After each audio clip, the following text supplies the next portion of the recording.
Shri T J Mohandas നമുക്കൊപ്പം ചേരുന്നു telephone ലൈനിൽ. ശ്രീ ടി ജെ മോഹൻദാസ്, ഇതിൽ കോൺഗ്രസ് ഉന്നയിച്ച ചില വിമർശനങ്ങളൊക്കെ ഉണ്ട് ഭാരതത്തിന്റെ ഏറ്റവും പുതിയ നയതന്ത്ര നീക്കത്തെക്കുറിച്ച്, അല്ലെങ്കിൽ ആശങ്കകളുണ്ട്. അതിലേക്ക് ഞാൻ പറയാം. പക്ഷേ അതിനു മുമ്പ് വളരെ ഇൻട്രസ്റ്റിംഗ് ആയിട്ടുള്ളൊരു കാര്യം പ്രധാനമന്ത്രിയുടെ ഷാങ്ഹായ് ഉച്ചകോടിയിലെ സന്ദർശനത്തിനിടയിൽ സംഭവിച്ചു. സായ് ചി എന്ന് പറയുന്ന പ്രസിഡന്റ് ഷീ ജിൻ പിങ്ങിന്റെ വലം കൈ എന്ന് പറയാവുന്ന, മാൻ ഫ്രൈഡേ എന്ന് പറയാവുന്ന, അദ്ദേഹത്തിൻ്റെ എല്ലാ അർത്ഥത്തിലും അവരുടെ പൊളിറ്റ് ബ്യൂറോയിലെ സെക്രട്ടറി എന്ന പദവി വഹിക്കുന്ന, അതിനും അപ്പുറം ഒരു കാര്യം, ഒരു ടാസ്ക് നടക്കണമെന്നുണ്ടെങ്കിൽ ആദ്യം ഏൽപ്പിക്കുന്ന ഷായ് ചിയോട് പ്രസിഡന്റ് ഷീ പറഞ്ഞു, പ്രത്യേകം പ്രധാനമന്ത്രി മോദിയെ കാണണം, അദ്ദേഹത്തിന് വിരുന്നൊരുക്കണം. വിരുന്ന് എന്ന് പറയുന്നത് ഒരു നയതന്ത്ര രംഗത്ത് ഞാൻ അങ്ങയോട് പറയേണ്ട കാര്യമില്ല, സൽക്കാരമല്ല. അപ്പോൾ പ്രത്യേകമായൊരു കൂടിക്കാഴ്ച. നമുക്കറിയാം, സായ് ചി എന്ന് പറയുന്ന ഈ പവർ ഹൗസിനെ കാണാൻ വിദേശ നയതന്ത്ര പ്രതിനിധികൾ ക്യൂ നിൽക്കുന്നുണ്ട് എന്നുള്ളത് എല്ലാവർക്കും അറിയാവുന്ന കാഴ്ചയാണ്. പക്ഷെ ഈ ഒരു മീറ്റിംഗ്, ഷീ മുൻകൈയെടുത്ത് നടത്തിയ ഈ ഒരു കൂടിക്കാഴ്ച, ഒബ്സർവേഴ്സ് പറഞ്ഞിരിക്കുന്നത് സീസ്മിക് വേവ്സ് ആണ് അവിടുത്തെ നയതന്ത്ര മേഖലയിൽ ഉണ്ടായത്. ഇനി ഒരു പക്ഷേ ഇന്ത്യ ചൈന ബന്ധത്തിനെതിരെ നിൽക്കുന്നവർ ആരെങ്കിലും ചൈനയിലുണ്ടെങ്കിൽ അവർക്ക് കൂടിയുള്ളൊരു സന്ദേശമാണ് പ്രസിഡന്റ് ഷീ സീരിയസ് ആണ്, ഭാരതവുമായിട്ടുള്ള ബന്ധം മെച്ചപ്പെടുത്തണമെന്നും.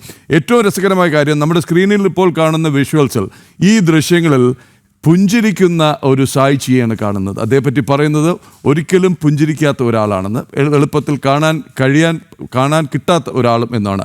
ഇതിൻ്റെ സിഗ്നിഫിക്കൻസും ചൈനയുമായിട്ടുള്ള ഒരു പക്ഷേ hand shake of the decade എന്ന് പറയുന്ന ആ ഒരു കൂടിക്കാഴ്ചയുടെയും ആ നീക്കത്തിൻ്റെയും ഒരു പ്രസക്തി, പ്രാധാന്യം, ശ്രീ ടി ജി.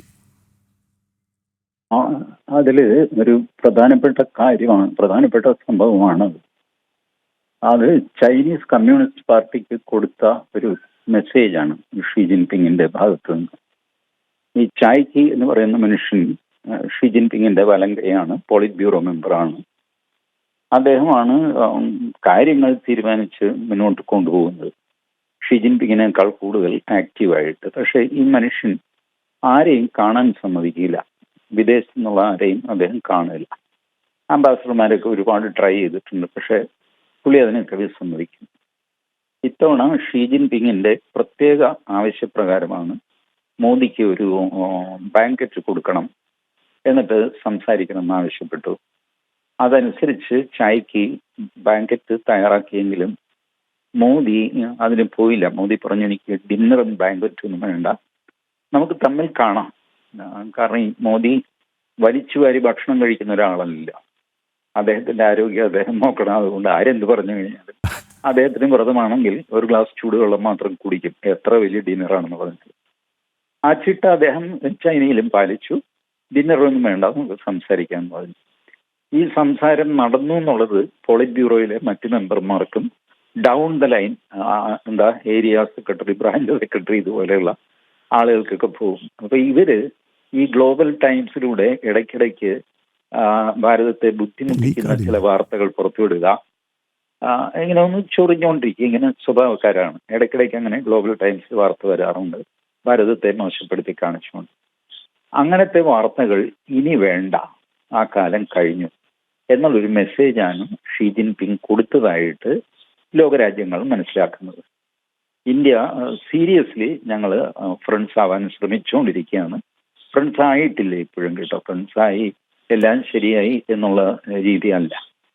അതിന് കാരണം എന്താണെന്ന് വെച്ചാൽ, ഈ SCO മീറ്റിങ്ങിന്റെ സൈഡ് ലൈൻസിൽ ചൈന പറഞ്ഞു, ബോർഡർ ഡിസ്പ്യൂട്ട്, നമ്മളുടെ ഈ ഗൽവാൻ ഇതുപോലത്തെ പ്രശ്നങ്ങൾ അവിടെ നിൽക്കട്ടെ, നമുക്ക് ട്രേഡ് ബന്ധങ്ങളെ പറ്റി സംസാരിക്കാം. അതിന് മറുപടിയായിട്ട് അപ്പം തന്നെ നമ്മളുടെ വിദേശകാര്യ വകുപ്പിൽ നിന്ന് പത്രക്കുറിപ്പ് ഇറങ്ങി, അതിർത്തിയിലെ ഡിസ്പ്യൂട്ട് നിലനിർത്തിക്കൊണ്ട് സംസാരമില്ല, ഈ ട്രേഡും അതിർത്തിയിലെ വഴക്കും ഒരുമിച്ച് പോവില്ല, എല്ലാം കൂടെ സെറ്റിൽ ചെയ്യണം, അല്ലാതെ ഞങ്ങൾക്ക് അതിന് സമ്മതമല്ല എന്ന് പബ്ലിക്കായിട്ട് റിപ്ലൈ കൊടുത്തു. അപ്പോൾ മോദി ഈ ടിയാൻജിനിൽ ഉള്ളപ്പോഴാണ് വിദേശകാര്യ വകുപ്പിന്റെ ക്ലാരിഫിക്കേഷൻ വരുന്നത്.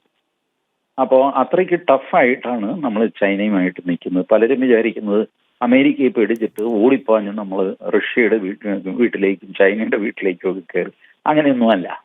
അഭയാർത്ഥിയായിട്ട് രക്ഷിക്കണ ചേട്ടാന്ന് പറഞ്ഞുകൊണ്ടൊന്നും അല്ല മോദി അവിടെ പോയത്.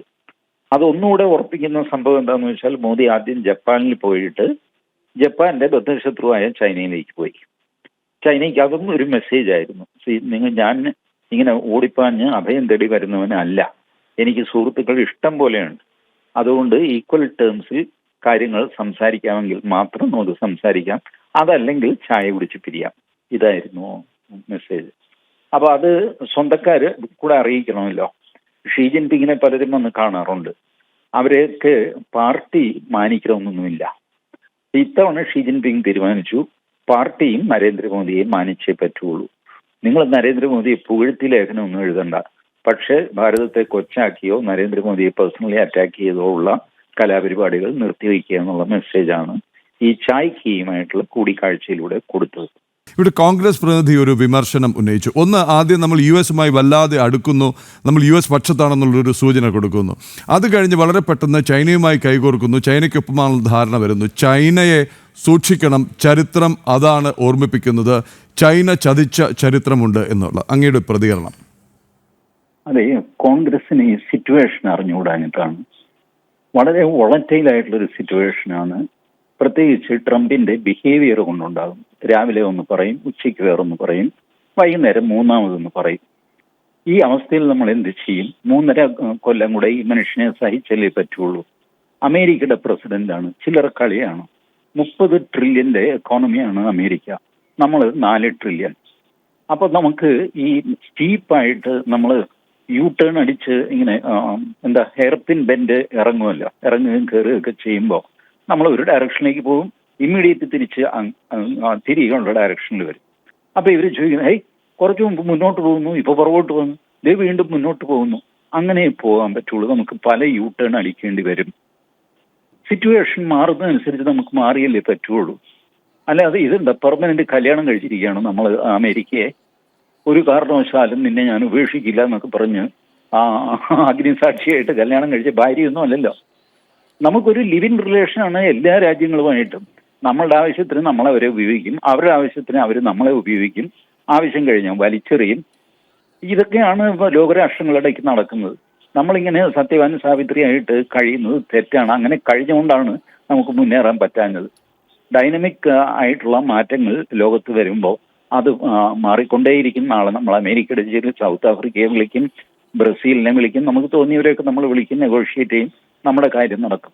ഇത്രയും ബഹളമൊക്കെ ഉണ്ടാക്കിയിട്ട് നമ്മൾ റഷ്യയിൽ നിന്ന് എണ്ണ ഇറക്കുന്നത് നിർത്തിയിട്ടില്ലല്ലോ. അതൊരു കൺസിസ്റ്റന്റ് സ്റ്റാൻഡല്ലേ. നാളെ അത് നിർത്തുന്നതാണ് നമുക്ക് ലാഭം തോന്നിക്കഴിഞ്ഞാൽ നമ്മളത് നിർത്തും. നമ്മൾ സൗദി അറേബ്യയിൽ നിന്ന് വാങ്ങും, അൾജീരിയയുമായിട്ട് കരാറുണ്ടാക്കിയിട്ടുണ്ട്.